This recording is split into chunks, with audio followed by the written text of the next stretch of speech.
Hey there, restaurant pros. It's David Scott Peters, and welcome to the Restaurant Prosperity Formula podcast. For over 2 decades, I've been guiding restaurant owners to success with the proven principles of something I call the Restaurant Prosperity Formula. I originally created the formula based on the daily practices of the most successful restaurateurs I coached, and it's now the foundation of what I teach restaurant owners like you so you can achieve success. What do I mean by success? Success is a restaurant owner who dictates the terms of their life and their bank account instead of their restaurants dictating those things for them. Success is a restaurant owner who has the freedom from the restaurant and the financial freedom they never thought possible. How you define success is up to you, but I do know the way to achieving it is using the Restaurant Prosperity Formula. This season, I'm diving even deeper into the core elements of the formula: leadership, systems, training, accountability, and taking action. Along with my insights, you'll hear from special guests, industry experts, and inspiring success stories from fellow restaurant owners who've turned their businesses around and found their definition of success. In this episode number 120, our guest is member mentor Deja Wakefield. Deja was a teacher and spent 9 years in the classroom before helping their family open Seaquake Brewing in Crescent City, California, back in 2016. While balancing teaching and the brewery, she eventually made the leap into full-time restaurant management in 2020 after having 2 children, just in time to navigate the challenges of the pandemic.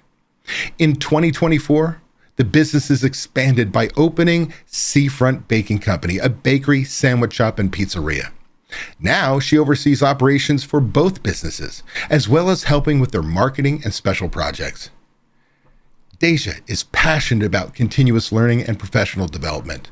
Their team joined our Restaurant Transformation Intensive Group Coaching Program back in 2020 and went on to join our Mastery Plus group. In June of 2023, she became a member mentor, where she enjoys both helping new members through the programs and learning from other restaurant owners.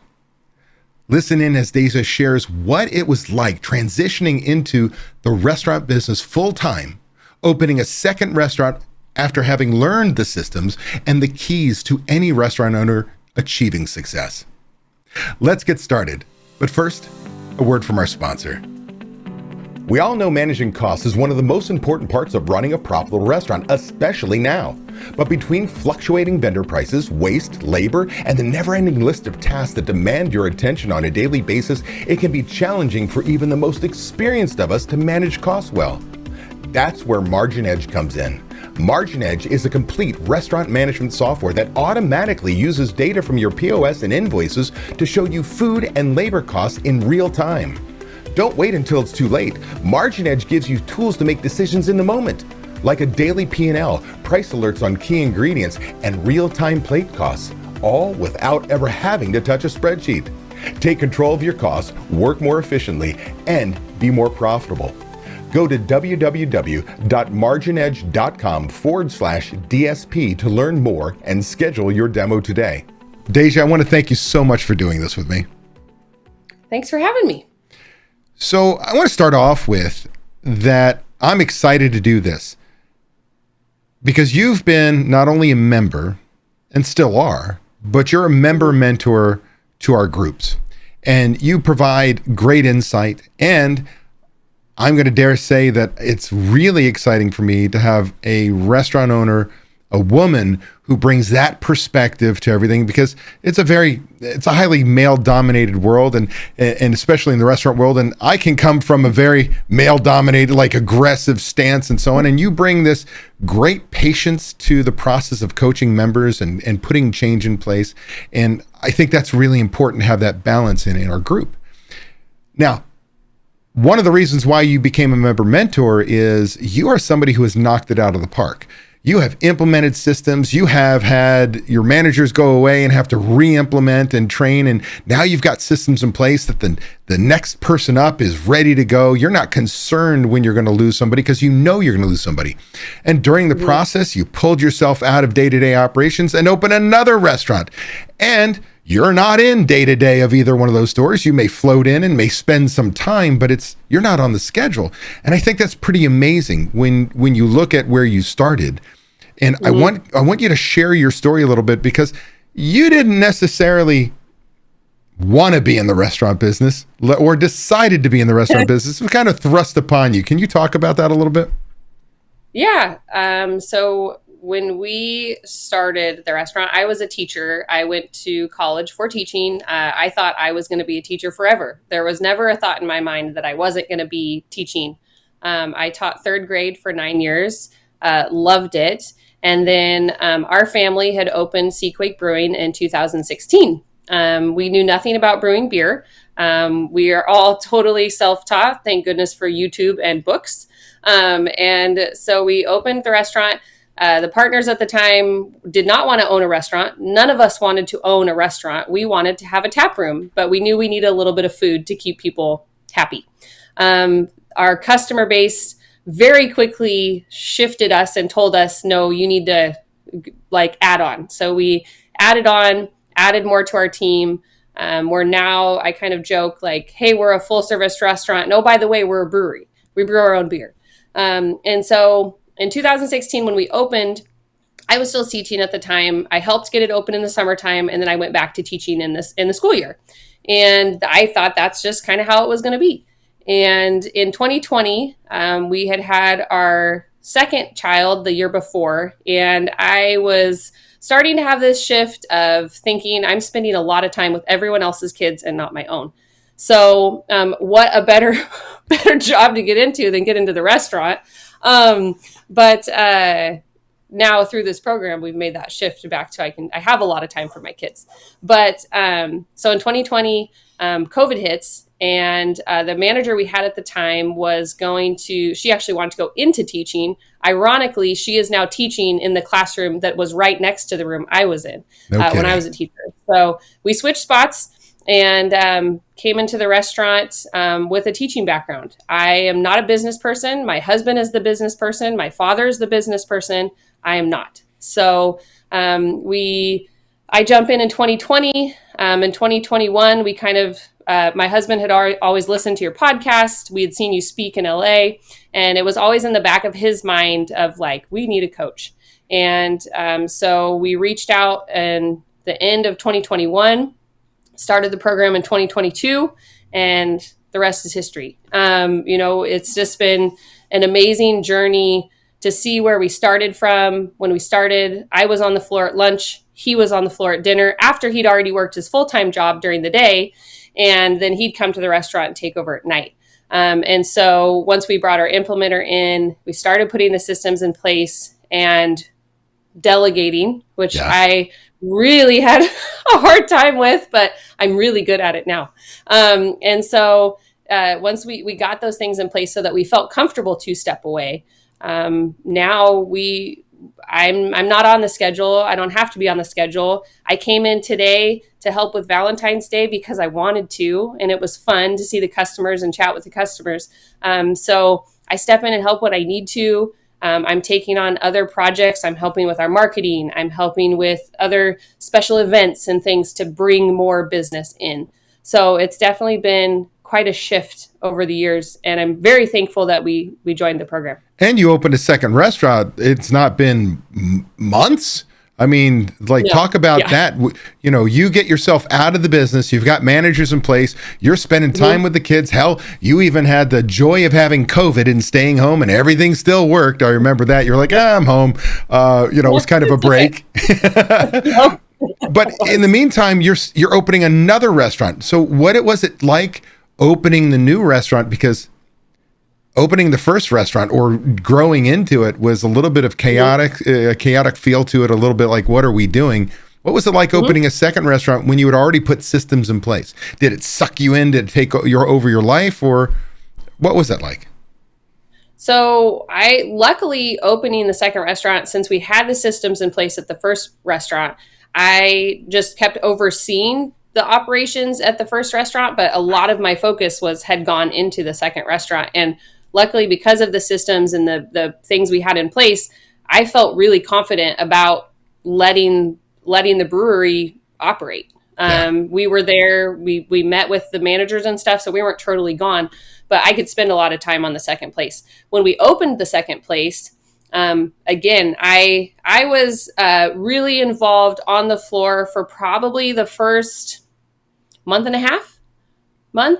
And then I was able to, we opened in June, And by the end of summer, it was, if they needed me, I could come in, but I could start bouncing back between both restaurants. So it was a pretty quick transition out of passing off those tasks and delegations and things. And we're still, I think it will forever be a putting systems in place. We're still modifying our JOLT checklist here. We're still working on bringing our food costs down. We're working on bringing the labor costs down. So I felt like once we opened the second place, we almost started the program all over again, because we started with this. We knew where we needed to get to because we had set up the budget and we knew the numbers we needed to hit.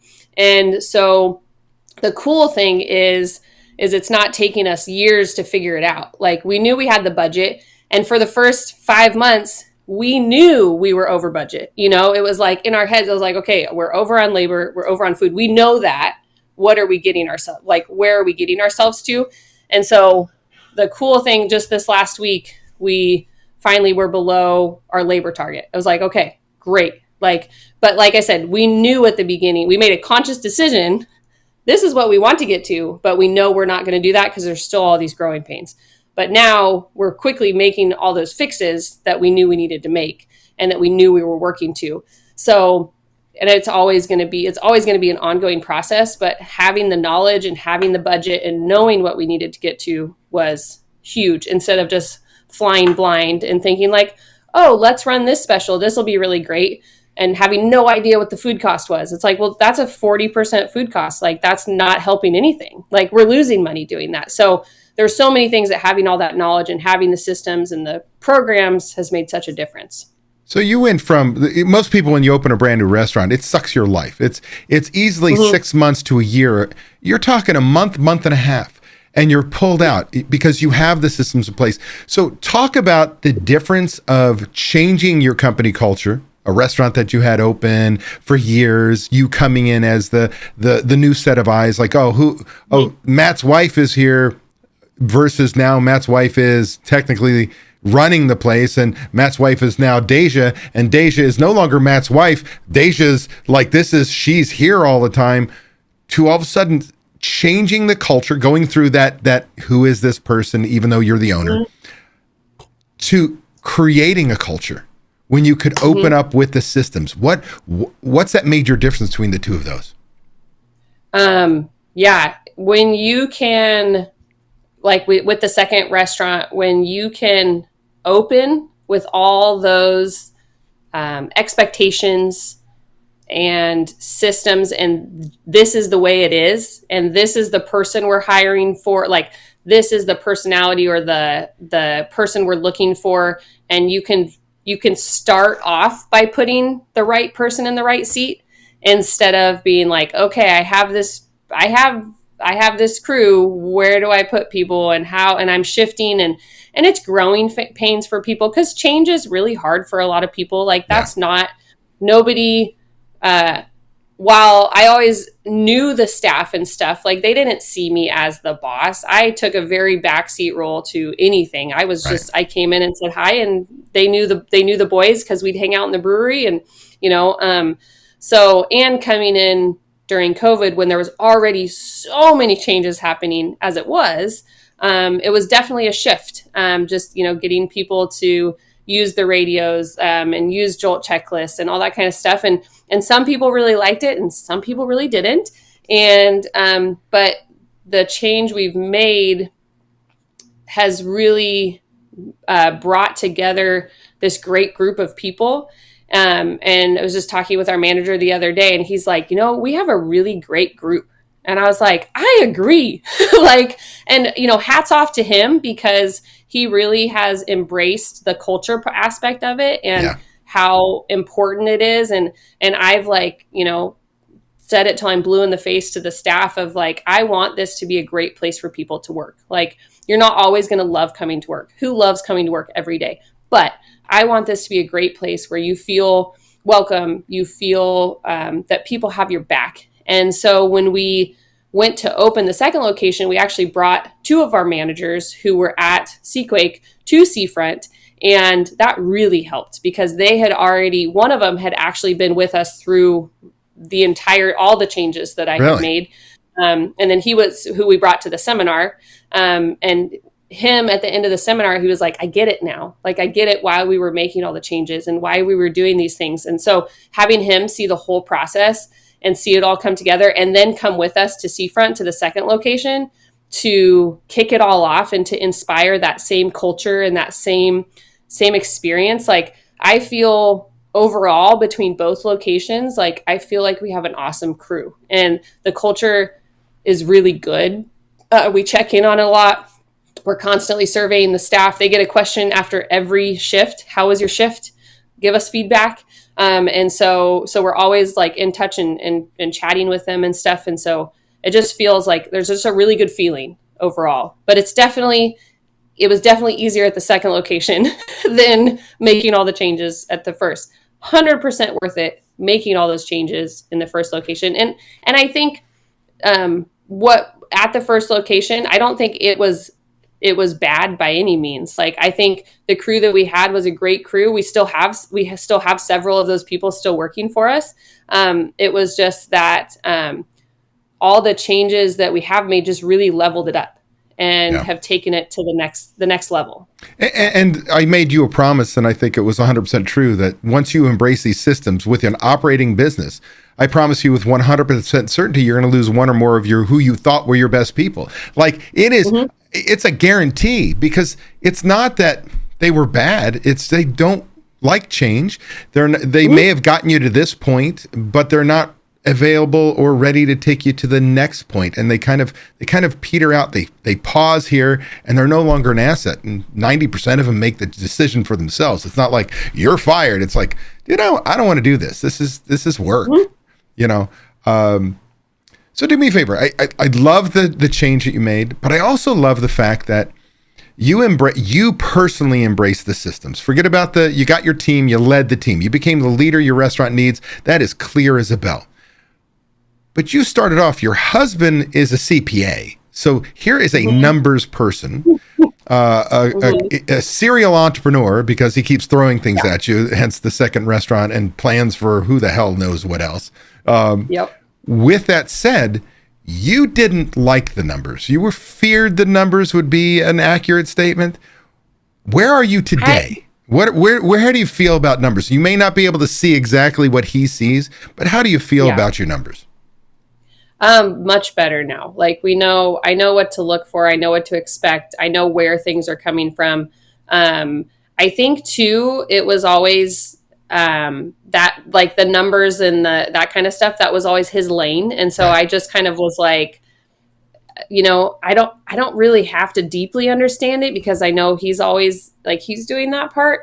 But I definitely have a much better understanding. And, when somebody comes to us with a special or something, or I'm like, well, what's the food cost on that?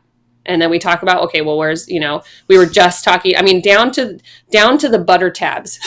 We were talking price of butter tabs yesterday, and, trying to figure out, like, are we charging enough? Are we, what do we need to do? Like, on I'm putting together, our MPM of, is our overall menu helping us? What are we knocking off of our menu? What prices are we upping? What are we doing? And so I've had a much better understanding of all of those things, and feel much more confident with that, which has been a really good change, because I know, like I said, I was always good at math. I could do all that kind of stuff. It was just all the business side of things. And I'm just not like, when they say you kind of start tuning out when things you're not really interested in start getting talked about. That's when we start talking about chart of accounts and things like that. I'm like, I have to extra turn my brain on, because it just wants to gloss over and be like, yeah, that's not really interesting. Let's talk about where we can place items on the menu so we make the most profit. That's more my jam. So it's definitely been a change, and a good change, because I'm much more helpful, and Matt has way more stepped out of the business. And I'm kind of taking over stuff that he was doing. Yeah. And, so it's been a good good change. Because you know your numbers. You work with your budget. You proactively manage the systems. You make sure they're being used. I love that for people listening, an MPM for us is called a menu profitability monitor. We have our own internal language. That's basically ideal food cost, but we have a spreadsheet that allows you to change prices, reduce costs, change mix, add new items, change the mix, get rid of an item, change the mix, and literally engineer what your food cost is going to be. And you do this on a routine basis. You went from, I think you changed your prices when I first met you. It was 2 years earlier. Am I wrong? It was like 2 years. No. And your food cost is just going up and up and up. And now it is a moment's notice on a weekly basis, if not monthly. You look at those numbers and go, menu's got to change. There's a problem. Hey, chef, come on over here. Where's this? Let's go find a problem. And it's truly amazing because, again, you were somebody who's like, no, I'm not a numbers person. Now, by God, you may still say you're not a numbers person, but I'd put you up against anybody running a restaurant to know your KPIs and what systems need put in place to make change. And that's why you're a member mentor. And I want to hone in on that. Why did you decide to allow me to recruit you in to help members put these systems in place, to understand the challenges, to be their support network? Why'd you decide to do that? Well, I think it was, for me, I have always been a teacher or a coach. I was the captain of our volleyball team. I helped coach a volleyball team after I was done playing sports in college. I helped coach a team. But once I moved back to town, I helped coach the volleyball team here. I wanted to become a teacher. I love seeing other people succeed. And so it's just in me, like that. When I see people succeed and go through the program and watch them change and make changes and see where they were at the beginning of the program to the end, it's so exciting. And to watch the groups that I've worked with, to see their change over time, to have the conversation with them at the beginning where they're almost in tears because they need help, to the end of the program where they're like, my culture's great. We're going on vacation. And, it's so cool to watch the change. And that's kind of what gives me joy and is exciting to me. So selfishly, I still wanted to be really involved because I was learning from every call we have. Yeah. So even though I've been through the program, I'm learning stuff from other people and hearing what is successful for other people and learning every call. I go away with something or I'm like, okay, now I got to do that. That was a great idea. Or I'm throwing out questions where I'm getting great stuff back from people. I threw out a question on a call the other day about kitchen efficiency, and we've already sped up the kitchen times already just from the feedback I got from the group that I could go implement right then.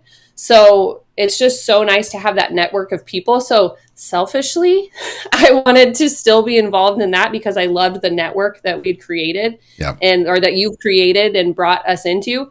And then I love to teach. It's what I do. And so it kind of gave me that outlet too of just helping people to get their life back, bring joy back to them. And by putting these things in place and doing these things, that's, we're watching over and over again, this happen to people throughout the program. So that to me is just really neat. So if I can Tim McGraw in his song talks about helping the next one in line. And so if you can turn back and help, you made it up the stairs, so turn back and help the next one in line. So if I can turn back and help the next person in line get through the program and help them make changes along the way, that fills my cup. So well, I don't know Tim McGraw because I hate country music, but I love the analogy and I could follow it. I swear to goodness. I can tell you that authenticity comes through all the time in your calls because you have members in the middle of a group coaching call go, oh, when we met with Deja, oh, I love Deja. Deja did da-da-da, because you truly make a difference. They're not alone. It is, talk about what it's like to be a restaurant owner, helping a restaurant owner and go, I've been there. I feel your pain. I'm not there anymore, but I have the empathy. I know exactly where you are. What's that like when you're talking to somebody who's got a challenge and you know you've done it? Like, instead of going, don't you know to do that? You remember where you were. 100%. Yeah, I think I always tell our staff when they're training someone new, like, you were new once and you were in that same experience. So what was it like for you? And when you can put your own personal experience into it and be like, yeah, I did that, been there totally. Like, the new member I just started working with, that was pretty much our whole call was like, okay, well, yeah, oh, yeah, I've been there, totally know what you're feeling right now. Obviously, we're not in the same boat, but we were in the same storm. So, and I can totally empathize with where they're coming from, and being able to help them through that, or bring up the, that happened to me, or that happened to so-and-so and they did this, and just being able to be there for them. And like you said, just let them know that they're not alone, because I think so much in the business world, people see the other business next door as their competitor. And why would you go to your competitor and tell them everything that you're doing? Like, that's not your first instinct. But in this case, with the group, you're talking with restaurant owners from all over the United States, all over the world. Like, there's people, from other countries, which is so cool, because you get to hear things that are going on for them.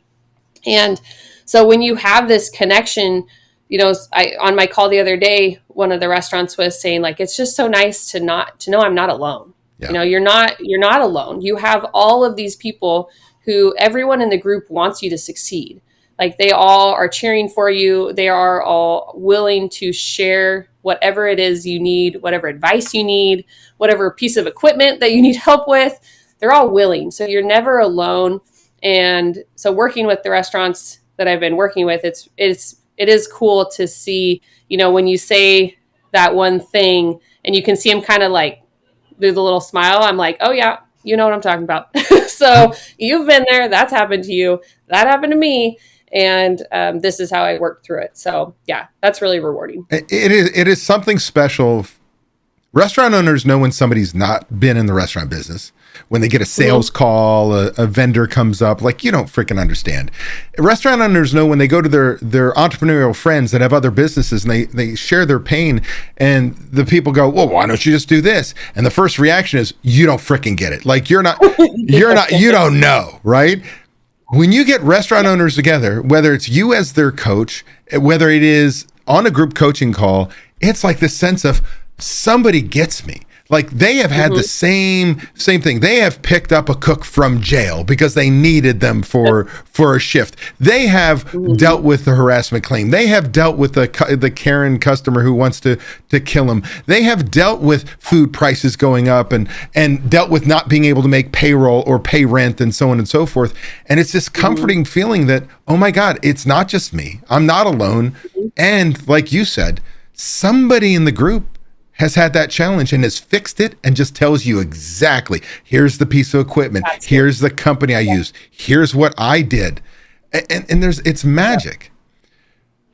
Yeah. Yeah. And you have this network of people that, like, I had texted, we were sitting in a meeting, somebody had a question from my management team about something, and I was like, oh, let me text so-and-so, text, get an answer back from another group member, and bam, we had our answer.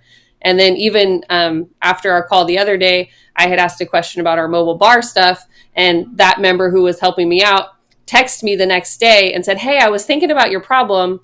I also suggest this. And I was like, how cool is that you just have this network of people that are willing to help you out? Oh, it's huge. It's huge.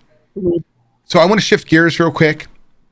When you're, as a member mentor, a restaurant coach, what are the top one, maybe two or three? It can be one. It's up to you. What are your go-tos? What are the things that you really want to make sure a new member understands and gets in place as they go through the program? Because that's what matters. Whether it's leadership-driven, systems-driven, numbers-driven, hospitality, doesn't matter. What are the things that really kind of get you going and that it can have an impact? Delegation. Like, number one, you can't take more on your plate until you get stuff off of it. And if you just, we've all been to an all-you-can-eat buffet, and we've all seen the plates that are overflowing. And if you keep adding more to your plate, it's just going to overflow and you're going to start to lose stuff. So delegating and getting stuff off your plate and knowing that there is someone else that can do that exact job. They may not do it as good as you, but they're going to get it done. And then you can focus on stuff that's so much more important. So for me, the delegation is so important because you can't add more onto your plate until you get stuff off. So that's huge. And then the systems. I mean, it's just getting those in place. It's huge. So yeah, delegation I think is always the hardest, especially for new members, because it was for me. It was totally like, well, no, but I have to do that. And it was like, but why? You know, my biggest realization was when I listed out everything I did. And one of those things on the list was check the mail. And it was like, why in the world am I checking the mail? And so the delegation piece is huge because it can just really help out. Somebody else in your organization can do whatever it is. You will have to take the time to train them, but they can do it. And that's the key. There's actually two pieces. That delegation is you help out not only with our restaurant transformation intensive program that you went through, you also volunteer more time with our restaurant transformation foundations program. And these are lower volume restaurants that don't have managers and are just getting key employees to delegate to and so on. And we focus on delegation early on in that program, more so than the system side that we do in the RTI program. And one of the things that people learn often is that there's one thing to delegate and you think that you got it off your plate, but if you didn't train them, right, what the job is, how to do it, how well it should be done, more importantly, by when they will fail, they will not get it done. And so as an owner, all of a sudden you learn clarity of, did I set the expectations? Did I show them what success looks like? Did I put milestones in place? Did I hold them accountable? And therein lies the rub. The last piece of that is, you want to delegate, but you got to train, and then you have to be willing to hold them accountable. And in our system, we call it answerable, because if I trained you what your job is, you know your obligation for your job, you make a decision to do it or not, and you're answerable for the resulting consequence. You either did it or you didn't. It's not, hey, you didn't do this right. Oh, well, you never told me. You get that completely wiped off the slate because you are specific and clear, and you don't ever let them go all by themselves until they've proven they got it on their own. And now the clarity's there. But that is probably the biggest growth area, because honestly, are the systems difficult? I mean, are the systems difficult? No. It's the people part, right? Yeah. I mean, well, and part of that, like you're alluding to, is that like Steve always talks about the mirror and am I the problem? Like, a big part of my shift too was when someone wasn't doing something the way that we wanted it done, the shift was, where did I go wrong in that process? Did I not make sure they understood it fully before I left? Did I not spell it out good enough for them? Did I not write it down what I wanted? Did I not make a video of it so that they knew exactly what I was doing and they could refer back to it? So a lot of it was that change, which I think a lot of new people coming into the program too. I think the first time you have that conversation with them is like, what did you do? You know, it's like, oh wait, that's right. Like, what did I do? So that shift of making sure that you're clear and getting those expectations is so important. Yeah. Looking in the mirror and understanding as the leader, you created this. You created the mess. You created the chaos. You created the bad numbers. You created the bad reviews. You created this. That's the bad news. The good news is, as you point out, I can fix it. Meaning, you as the owner, you put in the effort to make it bad. You can put in the same effort and change it. Like literally change your world. For some people, it's faster than others. But the fact of the matter is, as soon as you start moving forward and you make small changes, it's like pushing the ball uphill. You get enough of those little wins, it starts rolling down the other side. Doesn't mean it doesn't roll up another hill, a smaller hill, and you've got to do it again. Like there is no finish line to this running a restaurant part, but it does make it easier each time you push that ball. Yeah, definitely.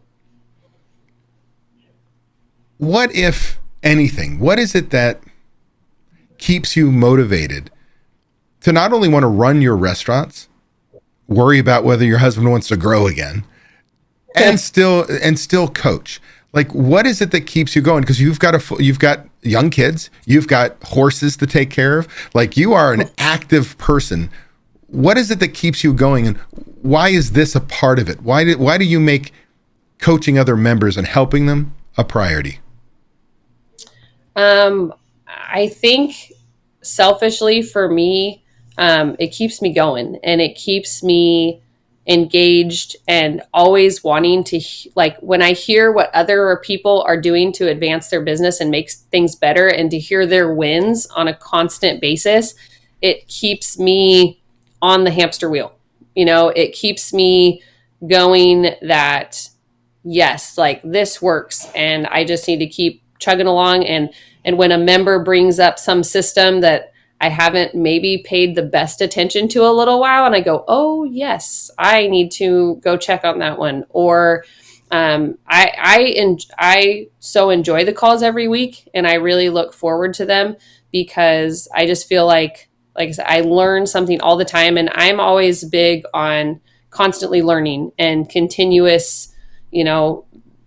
Somebody else built a wheel. I don't need to go reinvent the wheel. It's been invented. People are doing really cool additions to that wheel, and I want to hear what they're doing. So and every once in a while, I need a little kick in the behind. So those calls are kind of that boost of like, stay on track. And by being the member, it's like, well, you're being a mentor. It's like, well, you better be practicing what you preach. So if if you're telling somebody else that this is what they should do, you better darn well make sure that's what you're doing. So it kind of keeps me on track and keeps me going, and then helps me not feel alone. Like we've talked about, there's always that network of people, and that they're having the same issues. And when I may not have had even an issue that a members have, but that member brings the question to the call, and I hear how you respond to it. I hear how Steve and Mary respond to it, hear how other members respond to it. I know when I come to that situation, I can be like, oh, well, this happened to this person, and that's what they did about it. So that really keeps me going and keeps me involved, because I love that aspect for my own learning. Well, one of the things you're going to find is you keep learning from and listening and working with owner after owner after owner, manager after manager, different concepts and so on. It's kind of like I always talk about, I'm a broken record. I only have one album. Avery Ward on our team always goes, I've heard that story. Yeah, because I've got one album. These are my experiences, right? There's nothing new. But I can tell you, when I started back in 2003 thinking I'm going to be the restaurant expert, I'm going to be this guy who knows all this stuff, dealing with a little bit of imposter syndrome at the time. The fact of the matter is, today, almost 22 years into this, like July becomes 22 years, I look backwards and go, you thought you were an expert? Because I've now seen so many things that sometimes I get on a call, I say this all the time, things come out of my mouth and I go, where the heck did that come from? But it's because I've seen so many, I've got millions of data points in my brain that all of a sudden dots connect. And that's where the new systems come in, or the way to analyze things, or the growth process in saying, you know what I used to believe was true 20 years ago is not true today. Kind of like the conversation of 20 years ago, there's no way in hell I would have said pool tips. No way am I, other than bartenders together, I am not going to do this tip share crap. And today I go, man, you're almost behind the times if you are not putting your whole team on a tip share so that your kitchen's involved, your people, like it feels like a team environment, because culture's changed for our younger employees. And so I think you're going to find that you keep storing information, you have no idea. And then one day just things come out of your mouth and go, where'd that come from? This. Definitely. Talk about one last thing. And that is this. You started as a member, and you are a seasonal business.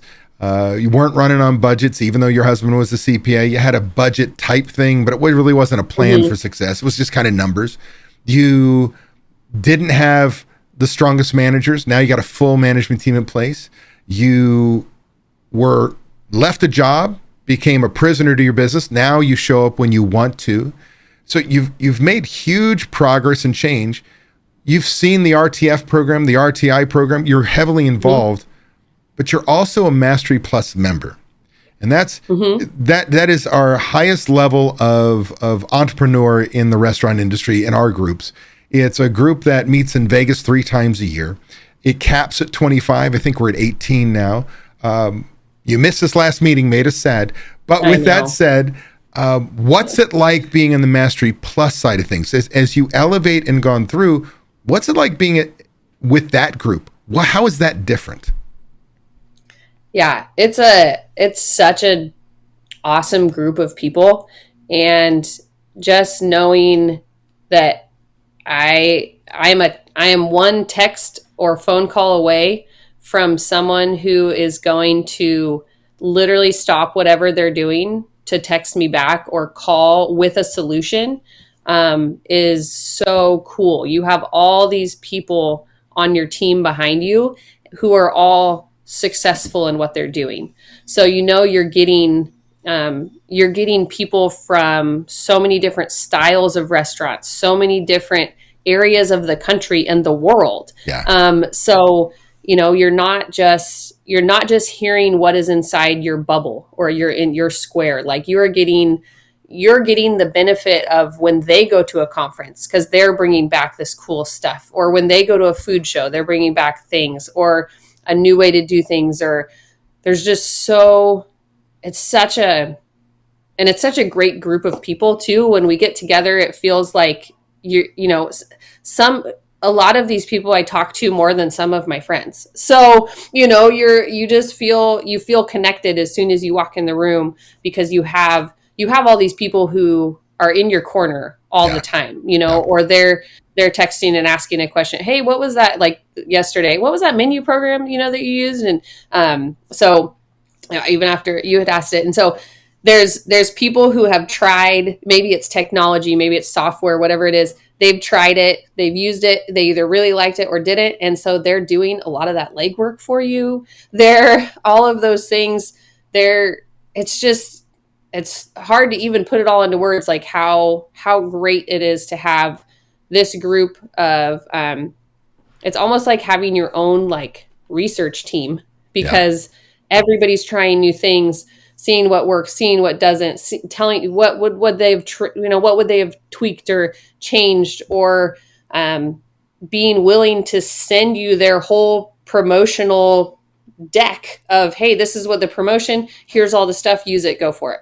So like it's just so cool. And the crazy part is everybody started as a new member.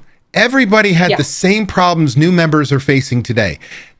You all made the changes. You all became the leaders your restaurant needs. You all have a mindset of one being growth mindset, but the other is I never want to stop learning. Certainly not stop learning from people who've done it already. And that is magical. When you put that all in a room, like I think you'd agree, the group is strong enough to look at you and go, are you a freaking idiot? What did you just do? But then in the same breath say, here's what you got to do. Here's my training manual. Here's my marketing plan. Here's the person I used. Like they give you the solutions, 100%. but they're willing to smack you upside the head and go, what the hell are you thinking? And I think that's incredibly important that you've got people that are willing to say, that's not, no, stop what you're doing versus, oh, maybe you should try. Like it's no, we've been there. We've stepped on that landmine. We've lost our leg. Don't step there again. And there's something about that. But again, everybody started at the bottom, if you will, being stuck in their business, no systems in place, managers that were glorified babysitters instead of people who run a business. And so would you agree that anybody, if they make the decision, starting at a place of chaos, they can pull themselves into a place where they have freedom I always say restaurant prosperity is freedom from your restaurant and the financial freedom you deserve. Is that a reality for anybody who's willing to do the work? 100%. And I say that because not just because like, oh yeah, I think that can happen. Like, I've watched it happen. Like, I went through the program with people who made that happen. I've mentored people who have made that happen. I'm watching people now who are making it happen. And, so much of it's a lot of work. Like David says, he creates work. Like, you have to do the work. It's on you, but you will get out what you put into the program.